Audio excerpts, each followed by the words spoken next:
5/3/1 पर हम थे, work that produces the desired result. उस अमल की हम बात कर रहे हैं, जो कि सब्जेक्ट मैटर का हिस्सा है, और जिस पर बेसिकली हाबिल को अमल करना है।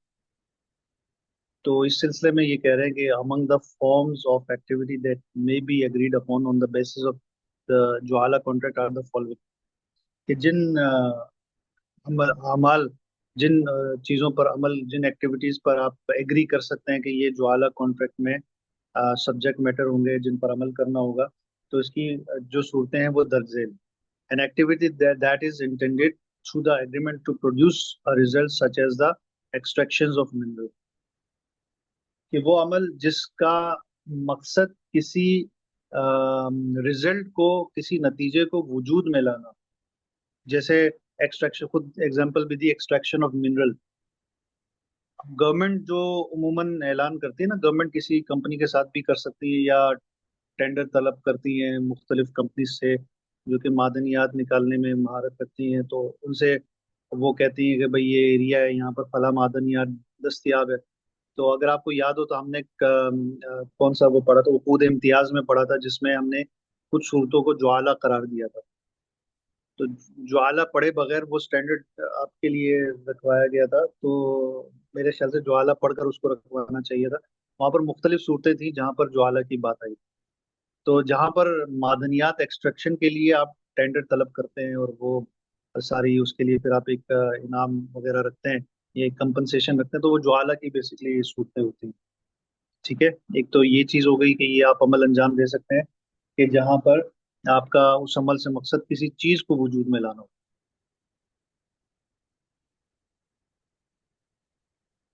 कोई रिजल्ट प्रोड्यूस करना हो। चीज को वजूद में लाना ज्यादा बेहतर वर्ड नहीं है, कि वो कोई आप रिजल्ट प्रोड्यूस करना चाह रहे हैं, जैसे कि एक्सट्रैक्शन ऑफ मिनरल। फिर बी है, any information in which the offerer has an interest such as presenting a report or study or the completion of scientific works that realize a result but in which the extent of the work cannot be determined। जी, आप में से कोई बताएगा please.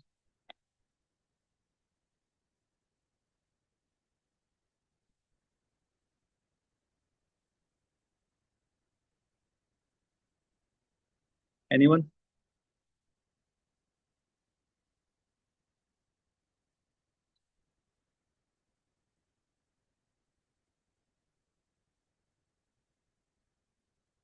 कोई try करने को तैयार नहीं है? नहीं सॉरी, जरा मैं ऑफिस में था तो, मैं ऑफिस में हूँ बल्कि, तो मेरा सब ध्यान नहीं था 2 मिनट। ये अमल की बातें हो रही हैं यहाँ पर, तो कि आप कौन कौन सी चीजों को आप अमल करार दे सकते हैं। तो उसमें ये बी पार्ट है, जिसमें ये कहा गया है कि आप कोई भी इंफॉर्मेशन या कोई भी स्टडी, जैसे हमने एक्सप्लोरेशन की बात की थी, कि एक्सप्लोरेशन के लिए कोई फिजिबिलिटी रिपोर्ट बनाना, कि ये इस एरिया में कौन कौन सी मादनियात है। वो कह रहा है कि जो अमल है वो एक रिपोर्ट भी हो सकती है, या कोई तहकीक भी हो सकती है, ये फिजिबिलिटी साइंटिफिक रिपोर्ट की वर्क। बात, साइंटिफिक या जी, फिजिबिलिटी रिपोर्ट भी हो सकती है कोई?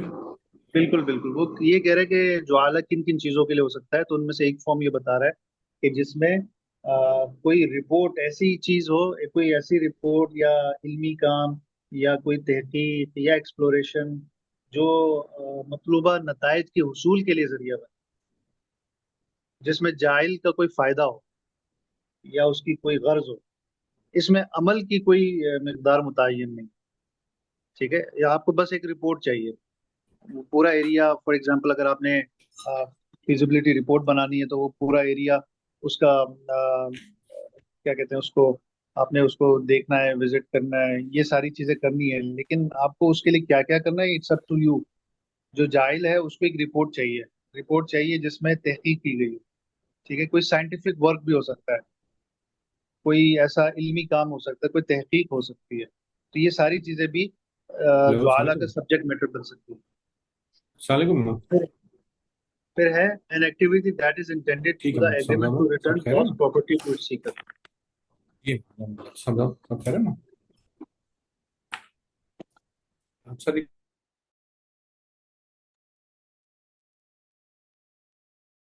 एक्टिविटी सी की बात कर रहा है कि ये ज्वाला में सब्जेक्ट मैटर ये भी हो सकता है कि आप गुमशुदा चीजों के लिए आप कोई एग्रीमेंट करें कि कोई है जो इसको लौटा दे, कोई है जो इसको ढूंढ के ला दे। तो ये तीन सूरतें हो सकती है ज्वाला के सब्जेक्ट मैटर की। पहली सूरत वो होगी जहाँ पे कोई रिजल्ट प्रोड्यूस करना है।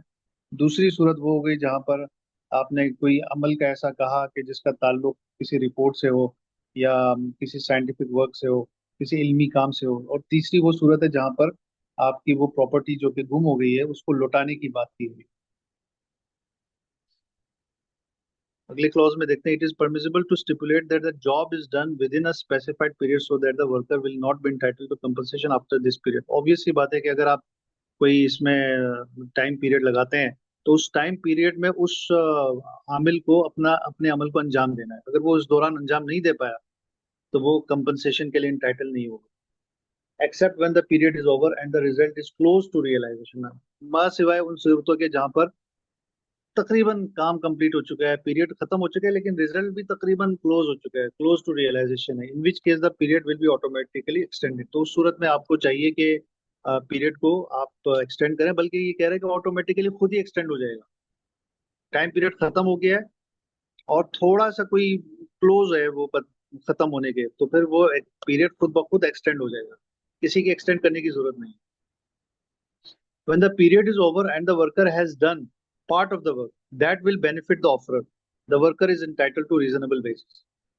बहुत वाज़ेह सी बात है कि अगर वर्कर ने अपने काम के हिस्से को, आमिल ने अपने किसी काम के एक हिस्से को अंजाम दे दिया, ठीक है, तो ऐसा मतलब एक अधूरा काम भी जाइल को बहरहाल बेनिफिट पहुंचा रहा है। कोई फिजिबिलिटी रिपोर्ट बनानी थी लेकिन वो रिपोर्ट अधूरी बन गई, लेकिन जितनी बनी है वो भी ऑफरर के लिए, जाइल के लिए फायदेमंद है। तो वो कह रहा है कि वर्कर को उस सूरत में उजरत मिसल दिया जाएगा। उजरतुल मिसल से क्या मुराद है? सर एट एक्चुअल, जो एक मार्केट में राइज एक उसकी उजरत होनी चाहिए। हम्म। इस जैसे काम की जो नॉर्मली मार्केट में राइज उजरत है उसके मुताबिक वो दे, ठीक है। एक एक मतलब उजरत इसके बरखिलाफ भी आप रख सकते हैं, मतलब ज्यादा उजरत भी हो सकती है, कम उजरत भी हो सकती है। तो वो तो डिपेंड करता है आपके एग्रीमेंट पे। लेकिन अगर इस तरह की सूरत हाल पेश आती है जहां पर उसको जो मतलब आपने उसने काम को कंप्लीट नहीं किया, काम को अधूरा किया, लेकिन उजरत फिर भी बनती हो अगर उसकी, तो फिर आप उजरत मिसल देंगे। वो उजरत नहीं देंगे जो आपकी उसके साथ तय हुई हुई। जो उजरतुल मिसल होगा उस काम के बराबर वो आप अदा करेंगे। द ज्वाला contract is valid despite uncertainty as to nature of the work. ये बात रिपीट हो रही है, ज्वाला कॉन्ट्रैक्ट वैलिड है चाहे उसकी जो नेचर ऑफ वर्क में अनसर्टेनिटी क्यों ना हो। यानी कि अगर आपको मसलन ज्वाला किया गया गुमशुदा घोड़े के लिए, गुमशुदा गाड़ी के लिए, गुमशुदा बाइक के लिए, तो उसका आउटकम तो पता नहीं है ना, लेकिन मिल भी सकता है, नहीं भी मिल सकता। तो कह रहे हैं इससे कॉन्ट्रैक्ट पे कोई फर्क नहीं पड़ता।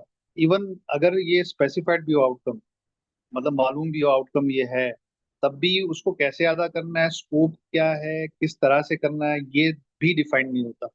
तो लिहाजा इसमें अनसर्टेनिटी है, लेकिन ये इस अनसर्टेनिटी से ज्वाला कॉन्ट्रैक्ट पर कोई फर्क नहीं पड़ता, provided that the required result realize by the work is determined. इसमें बस एक ही शर्त है कि जो अल्टीमेट रिजल्ट है वो मालूम है, ठीक है। अगर वो मालूम हो तो फिर ये ज्वाला बिल्कुल ठीक है, दुरुस्त है।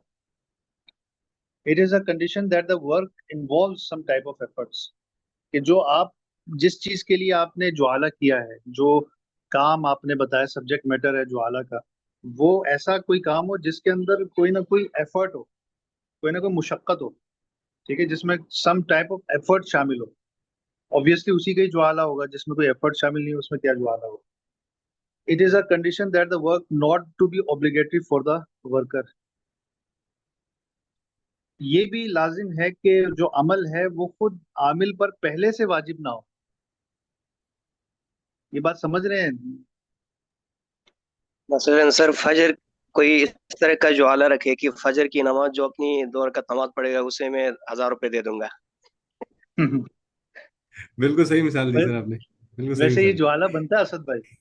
ज्वाला बनेगा क्योंकि नहीं, देखें इसमें आमिल का तो, बनता जाइल का तो फायदा नहीं है ना। नहीं, बनता नहीं है, बनता नहीं है। मसलन ये जो है ना, न बनने की मिसाल के लिए पेश कर रहे हैं ना, क्योंकि हाँ ये जो अमल है, अमल तो पहले से उसके ऊपर वाजिब है। तो हाँ, उसके ऊपर जो वाला बनता है। ये अमल वाजिब के लिहाज से आपकी सब्जेक्ट एग्जांपल मैटर बिल्कुल ऐसा दुरुस्त हो, है। जी, सब्जेक्ट मैटर ऐसा हो जो आमिल पर पहले से वाजिब ना हो। हाँ, लेकिन इसको माली मामलात में जरा लेके आए ना।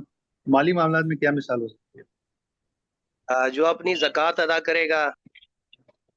उसको मैं जो है ना इजाफी 5,000 रुपये दे दूंगा। हाँ। सही है, सही है, सही है, असद भाई सही जा लेकिन रहे हैं आप। सर, लेकिन इसमें जाहिल का तो बेनिफिट नहीं है ना। हाँ, मैं यही पॉइंट था मेरा कि इसमें जाहिल नहीं, का बेनिफिट नहीं है। लेकिन इसकी देखें एग्जाम्पल, ये एक गलत नहीं होता ना, एग्जाम्पल। ये इसमें बनती नहीं। सर ये बैंकिंग जो में वाला वैसे बड़ी बनता नहीं सिंपल है सी ना। मिसाल है। सर बैंकिंग बड़ी सिंपल सी मिसाल है, जैसे यहाँ पे एक टारगेटेड काम दिया जाता है। बेसिकली वो उस पर वाजिब है कि उसने डिपॉजिट जनरेट करना है।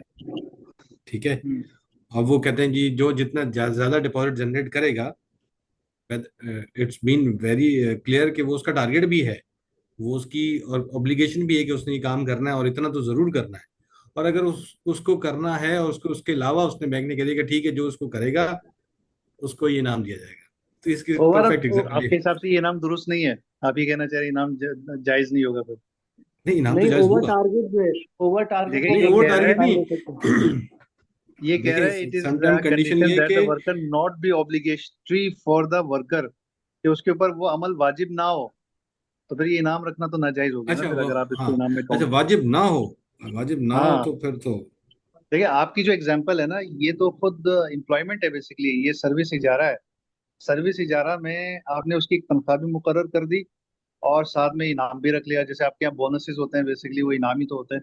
लेकिन वो जी। कहीं ना कहीं आपकी सर्विस एग्रीमेंट में फॉल करता है, ये सर्विस का एक पार्ट, क्योंकि आपकी सैलरी का पार्ट होता है, उसी पर ही सारी टैक्सेशन होती है। सर, तो बोनस ये सिर्फ बैंक ज्वाला की सूरत अलमीन में बनती होता नहीं है। है। सर जैसे वैसे दूसरे बैंक्स में अगर आप इसकी मिसाल दें, उसकी ऑब्लिगेशन नहीं है, वो किसी और डिपार्टमेंट में बैठा हुआ है, लेकिन बैंक ने कहा कि कोई भी एम्प्लॉय जो है वो 5 अकाउंट खोले तो हम उसको जो है उसका रिनोवेशन देंगे। उसकी ऑब्लिगेशन नहीं है, उसकी वो जॉब नहीं है, उसको वो काम नहीं करना है, वो कोई और काम कर रहा है, इसी ऑर्गेनाइजेशन में काम कर रहा है। लेकिन ये है कि वो उसको एक अलग से टास्क दे दिया कि अगर ये आप कर देते हैं तो आपका काम नहीं, लेकिन आप करेंगे तो आपको इसका रिवॉर्ड मिलेगा। हम्म। एक ये भी है जो अच्छा, नॉर्मली एक होता है। मिसाल मैं आपको देता हूँ, आप बताइएगा वो मिसाल सही है कि नहीं। वो मिसाल ये है कि आपका एजेंट है, आपने उसको सेल एजेंट बनाया। ठीक है, आपने उसको सेल एजेंट बनाया और उसको कहा कि मेरे ब्याह पे ये बेच दो। अब वो बेच तो दिया, अब प्रोसीड लाना भी उसकी जिम्मेदारी है। अब फर्ज करें कि प्रोसीड्स आ नहीं रही। आपने उसी बंदे को कहा जिसके ऊपर ये जिम्मेदारी है कि वो आपके प्रोसीड्स भी ला के दे, उसी को ही आपने कहा कि तुम ये लेके आओ तो मैं तुम्हें इनाम दूंगा। तो मैं तुम्हें ये, मतलब इतना जो तुम लेके आओगे उसमें से इतना हिस्सा तुम्हारा इनाम होगा। अब बात ये है कि उस पर तो बतौर एजेंट वैसे ही वाजिब है कि वो आपके लिए वो प्रोसीड लेके आए। ऊपर से आप उसको, उसी अमल को जो कि उस पर वाजिब है, उसी को आप सब्जेक्ट मैटर बना रहे हो। ये मिसाल फिट हो रही है? ये भी फिट हो रही है। हेलो।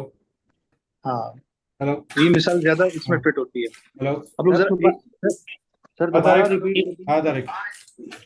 अच्छा, आप लोग 1 मिनट जरा आपस में डिस्कस कीजिएगा, मुझे बस 1 मिनट दीजिएगा। जी।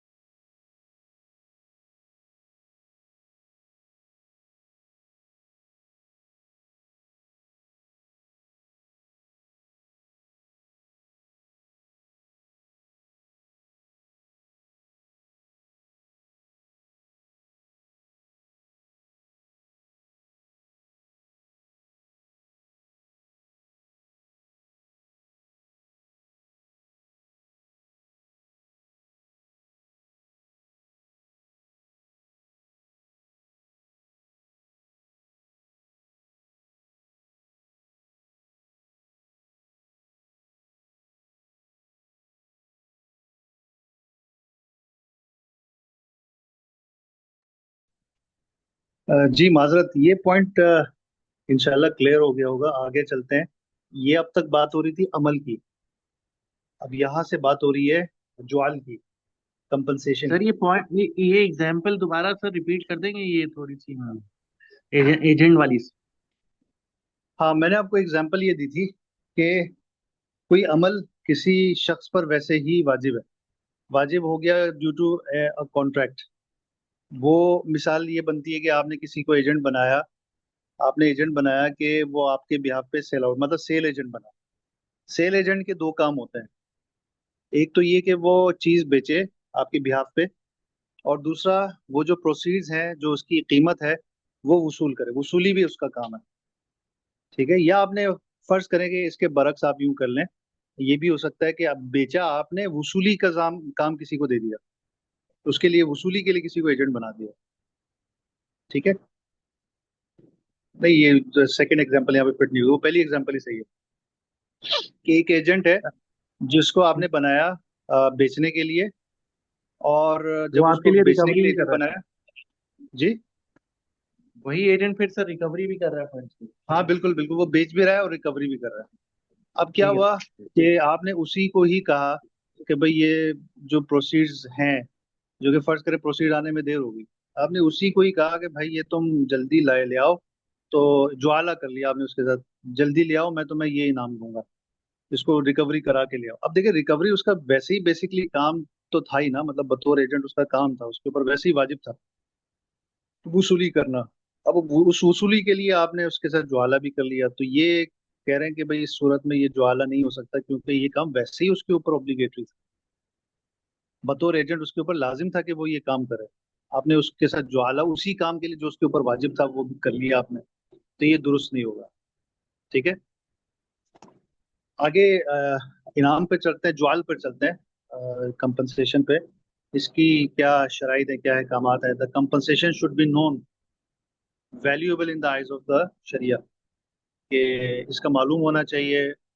अगेन इसमें अनसर्टेनिटी, इस कंपनसेशन में अनसर्टेनिटी नहीं होनी चाहिए, उसकी कोई वैल्यू होनी चाहिए शरीयत की निगाहों में, और डिलीवरेबल होना चाहिए। इफ द कंपनसे ये हर वैसे किसी भी कंपनसेशन की शराइत होती है, ये यहाँ पे कोई स्पेशल शराइत नहीं है।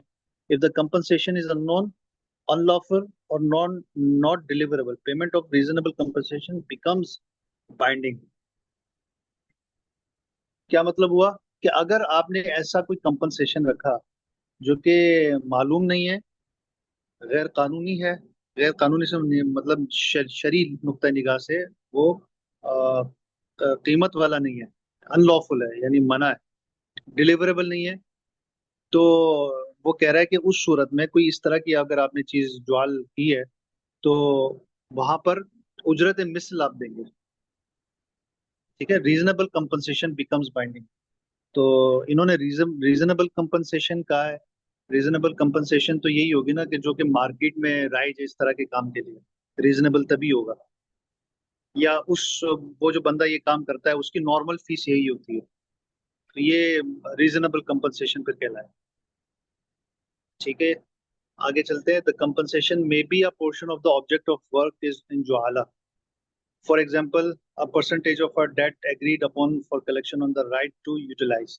आपने शख्स से सालिस को बनाया, जो जो मैंने एग्जांपल दी थी ना ऊपर, किसी तीसरे बंदे को डेट कलेक्शन के लिए आपने उसके साथ ज्वाला किया, तो ये दुरुस्त है। उसी बंदे के साथ करना जिसका काम था डिलीवरी, वो वसूली करना, तो ये तो उसके साथ तो ज्वाला नहीं हो सकता। लेकिन मैं किसी तीसरे बंदे के साथ तो कर सकता हूँ ना, कि डेट है, कलेक्ट नहीं हो रहा, तो मैंने एक तीसरे बंदे को वसूली पे लगा दिया, और उससे कहा कि जितना तुम वसूल करके लाओगे उसका इतना परसेंट तुम्हारे लिए ज्वाल, उतना परसेंट तुम्हारे लिए ज्वाला का इनाम है। तो ये जायज है। For instance, a percentage of a debt agreed upon for collection on the right to utilize for a determined period a project whose implementation is agreed upon। मतलब ये हुआ कि जो आप इनाम रख रहे हैं वो उसी सब्जेक्ट मैटर का जुज हो, यानी उसी देन का हिस्सा, उसी डेट का हिस्सा जिसको वसूल करने के लिए आपने ज्वाला का मामला किया, या उस प्रोजेक्ट, अगर प्रोजेक्ट से रिलेटेड है, या आखिर में प्रोजेक्ट की बात करता है, project whose implementation is agreed upon, कि वो अगर आपने किसी प्रोजेक्ट के लिए आपने उसको उसके साथ ज्वाला किया कि ये मेरा प्रोजेक्ट है, मुझे बना के दो, जो बना के देगा उसके लिए इतना मैं कंपनसेशन दूंगा, तो ये भी एक ज्वाला की सूरत बनती है। तो जब ज्वाला की सूरत बन गई, तो सब जो उसका इनाम है, कंपनसेशन है, वो खुद उस प्रोजेक्ट से इस्तेफादा करना भी हो सकता है, कि वो ये प्रोजेक्ट बनाए और 1 साल तक अपने इस्तेमाल में रखे, तो ये 1 साल तक इस्तेमाल में रखना, ये भी कंपनसेशन की एक सूरत हो सकती है, ज्वाल की सूरत हो सकती है। ठीक है, ये पॉइंट्स क्लियर है? सर ये तो हमारी मोटर का जो कॉन्ट्रैक्ट है वो तो फिर उस पे फिट होता है नहीं? हाँ, हो सकता है। असल में बीओटी थोड़ा सा इस्तिस्ना से उसकी मुशाबियत ज्यादा है। हाँ वैसे सस्ता मुशाबे ज्यादा, लेकिन उसमें वो जो हाँ। उसके ऊपर जो कंपनसेशन है वो इससे मिलती जुलती है। हाँ, कुछ सूरतें बहरहाल प्रोजेक्ट की ज्वाला की बन सकती हैं। तो कहने की बात ये, यहाँ पर वो सिर्फ ये कहना चाह रहे हैं कि जो आप ज्वाल रख रहे हैं वो मालूम है। अब वो मालूम किसी भी सूरत में हो सकता है, या तो लमसम अमाउंट हो, या फिर किसी अमल का एक परसेंट, मतलब उसके कुछ सब्जेक्ट मैटर का एक परसेंटेज हो। जैसे डेट की वसूली के लिए आप किसी को बनाते हैं तो डेट का ही परसेंटेज आपने उसका कंपनसेशन रख दिया। या कोई किसी प्रोजेक्ट के लिए आप ज्वाला करते हैं तो उस प्रोजेक्ट का एक खास मुद्दत तक उसका इस्तेमाल भी ज्वाल हो सकता है, कंपनसेशन हो सकती है। आगे कहते हैं, as a rule entitlement to compensation is not established until the work is completed and delivered to the offer. ये रूल बहुत वाज़ेह है कि जब तक वो अमल अंजाम नहीं दिया जाएगा, कंप्लीट नहीं होगा काम, और ऑफर को डिलीवर नहीं किया जाएगा, तब तक कंपनसेशन के लिए आमिल इंटाइटल नहीं होगा। The following are the exception to the rule. अलबत्ता उन्होंने कुछ मंदरजा झेल कुछ एक्सेप्शंस बताए हैं। वो एक्सेप्शंस क्या है? Where it is evident that the work undertaken by the worker belongs to someone other than the offerer and has been decreed as such, the worker is entitled to the compensation. क्या बात हुई? क्या मतलब हुआ कि आमिल जिस जगह पे काम कर रहा था या जिस चीज के लिए काम कर रहा था, वो मालूम हुआ कि वो ऑफरर का नहीं है, वो किसी और का है, किसी और का है। मसलन उसने एक जमीन दी थी कि भाई इस जमीन पर तुम कोई प्रोजेक्ट बनाओ। ठीक है, पता चला कि वो तो जमीन तो किसी और की थी, ये ऑफरर की थी नहीं। उसने धोखा किया, धोखा ही हुआ एक तरह का, किसी और की चीज लेकर। फिर बाद में अदालत की तरफ से डिक्री भी आ गई, लिखा हुआ and has been decreed as such, कि अदालत की तरफ से फैसला भी आ चुका है। तो उस सूरत में the worker is entitle to the compensation. तो उस सूरत में आमिल को पूरा जो कंपनसेशन है, पूरी कंपनसेशन दी जाएगी। ठीक है। फिर दूसरी इस्तिस्नाई सूरत, where an accident occurs during work undertaken by the worker causing loss that was not due to the tort or negligence of the worker is entitled to full compensation। वो कह रहा है कि आमिल की किसी कोताही के बगैर, किसी उसके नेग्लिजेंस के बगैर कोई ऐसा एक्सीडेंट हो गया, उस काम के दौरान कोई हादसा पेश आया, उस काम के दौरान कॉजिंग लॉस, जिससे वर्कर को नुकसान हुआ। ठीक है, that was not due to the tort or negligence of the worker. ये बात हो गई कि उसमें उसकी कोई नेग्लिजेंस नहीं थी। The worker is entitled to full compensation. तो उस सूरत में आमिल पूरे कंपनसेशन का हकदार होगा। ठीक है, कि अगर उस काम को करते हुए कोई हादसा ऐसा रूनुमा हो जाए कि जिसमें नुकसान वाक़ हो जाए, तो उस सूरत में वर्कर फुल कंपनसेशन का हकदार होगा। बात समझ में आ रही है? समझ में आ गई सर, ठीक है सर, क्लियर है। ठीक है।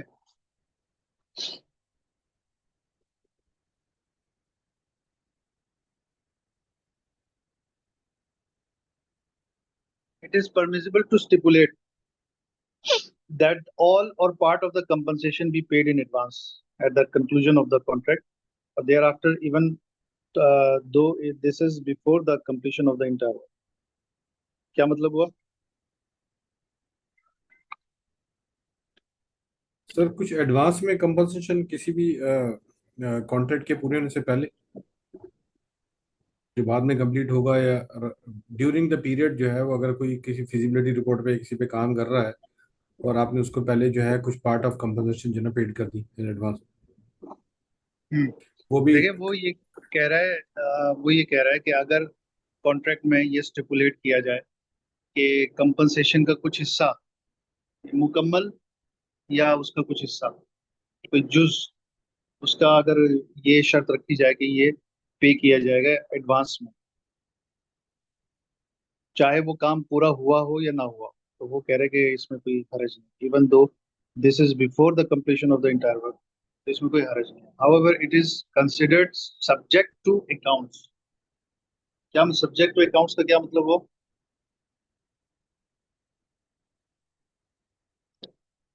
इसके लिए अरबी में या फारसी में या उसमें शरई नुक्ता निगाह से एक लफ्ज इस्तेमाल होता है, अलल हिसाब.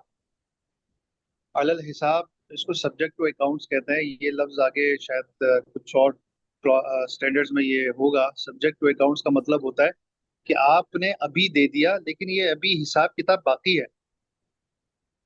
मुशारका में आपने मुनाफा उस मुशारका पीरियड के कंक्लूजन से पहले आपने दे दिया, ठीक है, लेकिन ये जो आप देंगे अलल हिसाब देंगे, ऑन अकाउंट देंगे.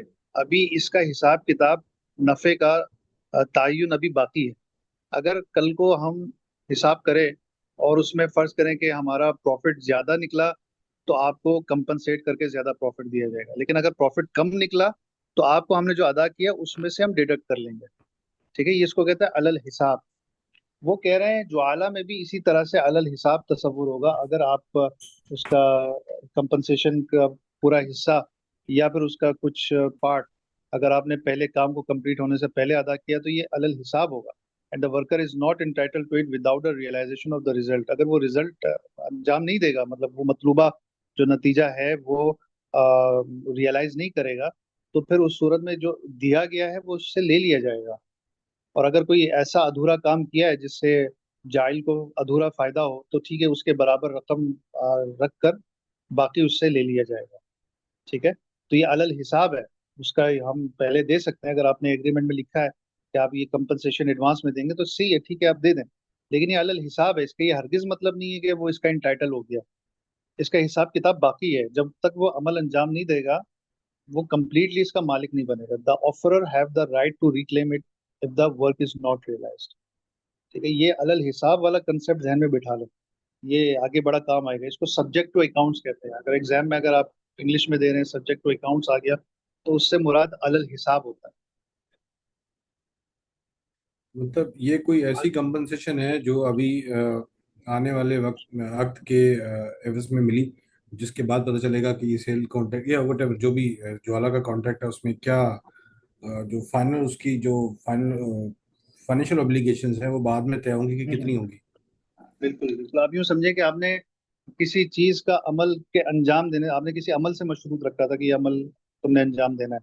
वो अमल अभी हुआ नहीं है, आप एडवांस में दे रहे हैं. तो जब एडवांस में कोई चीज दे रहे हैं, तो अमल को देखा जाएगा ना कि उसने अमल किया भी या नहीं किया. और अगर नहीं किया तो आप वो वापस ले सकते हैं कंपनसेशन, ठीक है. अगली क्लॉज है रिवोकेशन ऑफ ज्वाला. ज्वाला को खत्म करने की सूरतें क्या हो सकती हैं? इफ द ऑफरर और the worker revokes the contract prior to commencement of work, the worker is not entitled to compensation. वो कह रहे हैं कि अगर जाइल ने या आमिल इसको कॉन्ट्रैक्ट को रिवोक किया काम स्टार्ट करने से पहले, तो कह रहा है कि वर्कर को कंपनसेशन नहीं मिलेगा.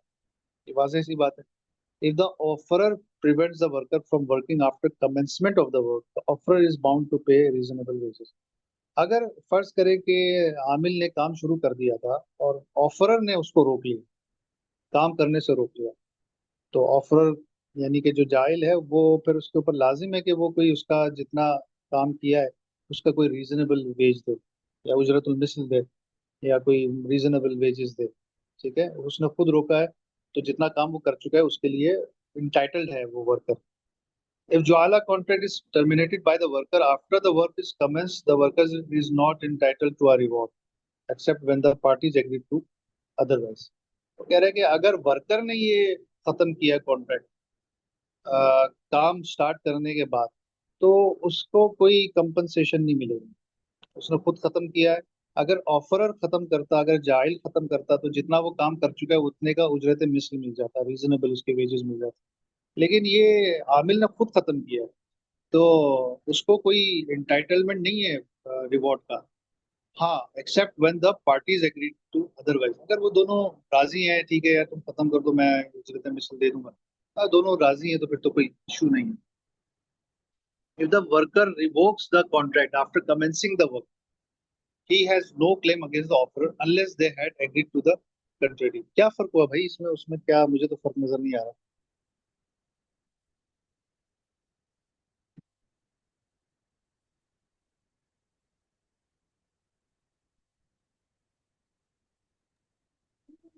पहली सूरत में ऑफर खत्म कर रहा है, जबकि दूसरी सूरत में वर्कर खुद खत्म कर रहा है, इसलिए फर्क पड़ रहा है नहीं, सर। 6/3 और 6/4 देखें, दोनों सूरतों में तो वर्कर ही खत्म करे ना।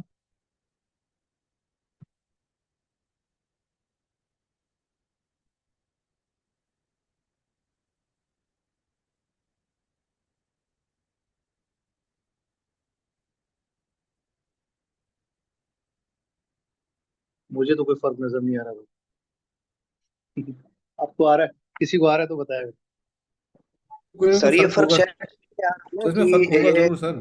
सर इसको दोबारा ज्वाला, पढ़ने दे, 1 मिनट सर। दोबारा पढ़ने से इसमें सर कोई ये फर्क जरूर जरूर होगा। फर्क आ रहा सिक्स है ऑब्लिक ज्वाला। थ्री 6/4। जी नबील साहब कुछ कह रहे हैं आप?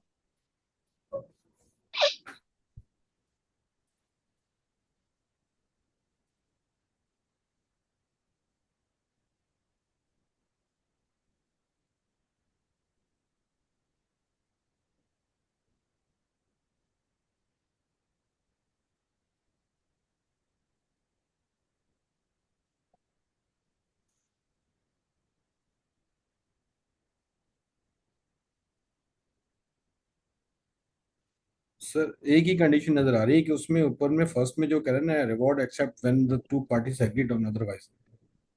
लेकिन तो दूसरे नीचे नीचे भी भी तो यही कह ऑलमोस्ट, रहा है, अनलेस ये दे नीचे हैड भी यही कह रहा है एग्रीड और टू द दूसरे वर्ड में कॉन्ट्रैक्ट। यही कह रहा है, बिल्कुल सही कह रहे हैं। वो भी यही कह रहा है, had agreed on the contrary. वो भी एक सेम मीनिंग ही निकलती है। ये पता नहीं क्या, खैर या तो उर्दू सर में कुछ और सर आ रहा उर्दू है। में देखें, कोई ट्रांसलेशन में कोई चेंज तो नहीं है ऐसा कुछ? हाँ, उर्दू में कोई और बात लिखी हुई है, उर्दू में 6/3 में वही बात लिखी है जी। जो ऊपर लिखी है। ये लिखा हुआ है कि अगर आमिल काम शुरू करने के बाद ज्वाला के मामले को फसख कर दे तो उसके लिए जाइल पर कोई चीज लाजिम नहीं होगी, इल्ला ये कि इन दोनों ने इसके बरखिलाफ किसी बात पर इत्तेफाक कर लिया हो। तो ये तो यही बात होगी जो 6/3 और अंग्रेजी में 6/4 बात कर रहा है। लेकिन उर्दू का 6/4 बहुत डिफरेंट है, जो कि यहाँ पे अंग्रेजी में नहीं है। वो कह रहे हैं कि अगर ज्वाला का मामला किसी ऐसे सबब की वजह से खत्म हो जाता है जिसमें आमिल का कोई अमल दखल नहीं है, और सूरत हाल ये हो कि जाइल ने अमल से फायदा भी हासिल कर लिया हो, तो जितना जाइल ने अमल से फायदा उठाया उसके बकद्र आमिल इनाम का हकदार होगा। तो ये बिल्कुल ही अंग्रेजी में जो लिखा है वो ये चीज तो बनती ही नहीं है। उर्दू में ये कह अंग्रेजी रहा है लेकिन कि सर जो अगर उर्दू में जो ज्वाला उसने का कंडीशन, मामला और इस जो वजह उर्दू से में खत्म हो कंडीशन गया बताई है जिसमें, उसने। नहीं ये कुछ और ही बात कर रहा है। वो कह रहा है कि ज्वाला का मामला अगर आमिल किसी ऐसी बात की वजह से खत्म हुआ हो कि जिसमें आमिल का कोई अमल दखल नहीं है, यानी आमिल की कोई गलती नहीं है, फर्ज करें कि कोई सैलाब आ गया, कोई इस तरह की चीज आ गई, या जी। हुकूमत ने पाबंदी लगा दी इस जैसे अमल पर जिसके लिए उसको किया गया था, लाया गया था, उस पर कोई गवर्नमेंट की तरफ से कोई पाबंदी आ गई, तो उस सूरत में, और सूरत हाल ये हो कि जाइल ने अमल से फायदा भी, उसने जितना काम कर लिया उससे जाइल का फायदा भी हुआ है। कंप्लीट तो नहीं हुआ लेकिन जाइल ने जितना अमल अंजाम दिया उससे उसका फायदा हुआ है। तो जितना जाइल ने अमल से फायदा उठाया है ना, उसके हिसाब से उसके बेकद आमिल इनाम का हकदार होगा। जितना उसने फायदा उठाया है उसके उसी के प्रोरेटा बेसिस पर वो कंपनसेशन का हकदार होगा। तो ये तो अंग्रेजी में किसी भी सूरत में ये मतलब बनता नहीं है, आई डोंट नो। ये बाद में कोई अंग्रेजी में तो इसमें सर इस्लाह ऐसा आई है। बिल्कुल भी नहीं बनता ये। नहीं, बिल्कुल भी नहीं बनता। तो चलें, यहाँ तक हम रखते हैं। फिर उसके बाद फिर हम रात में बाकी हम डिस्कस करेंगे। इसमें बाकी जो रह जाता है वो ज्वाला की कंटेम्प्रेरी तदकीकात हैं, वो मेरे ख्याल है कि हाफ सेशन में हो जाएगा, बल्कि हाफ से भी पहले हो जाएगा। तो उसके बाद देखते हैं हम फिर कौन सा स्टार्ट करें। 20 भी स्टार्ट कर सकते हैं, और अगर आपने एक छोटा सा स्टैंडर्ड करके नंबर्स में इजाफा भी करना है तो तवर्रुक कर सकते हैं हम। अब देख लेते हैं, उसको हम डिस्कस कर लेते हैं। ठीक है, इंशाल्लाह फिर रात में मिलते हैं। कोई इस हवाले से कोई सवाल है तो बताइए।